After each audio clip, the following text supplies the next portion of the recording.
বিয়েবাড়ির সিজনে এরকম একটা মহল দেখে তোমাদেরও মনে হচ্ছে যে এটা কোনো বিয়েবাড়ির ক্লিপস, বাট না, এটা হচ্ছে সোনামুখীর ক্লিপস। এটা হচ্ছে সোনামুখীর মা সার্ভিস কালী।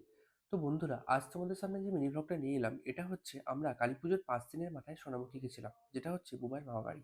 পুরো শহর জুড়ে এই দিন যেমন একটা আনন্দের মহল থাকে, কালী পুজোর 5 দিনের মাথায় এখানে মায়ের বিসর্জন হয়। মোটামুটি বিকেলের মধ্যে ওখানে ঢোকার পর আমরা প্রথমে মা মাইতকালী আর তারপর বড় কালী দিয়ে প্রত্যেকটা ঠাকুর দেখা শুরু করে দিয়েছিলাম।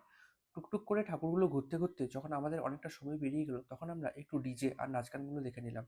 আর এই ডিজেটা বিষ্ণুপুর থেকে এসেছিল, এটা আমার সবচেয়ে বেশি ভালো লেগেছে। আমি তোমাদের সাথে এদের কাজটা একটু শেয়ার করছি।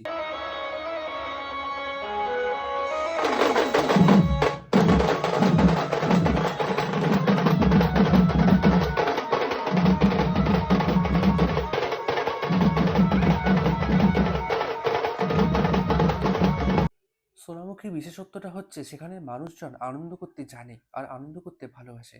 এই নিয়ে সোনামুখীর এই পুজোটা আমার 2 বছর দেখা হলো। পুজো ঠিক বলবো না, এটা পুজোর শেষ দিন, মানে বিসর্জনের দিন বলা যেতে পারে। যাই হোক, নাচার একটা শখ আমার বরাবরই আছে, সেটা তো তোমরা সবাই জানো। আর বাচ্চুদা আর জিকো সবাই এখানে কিন্তু ফুল মোডে আছে।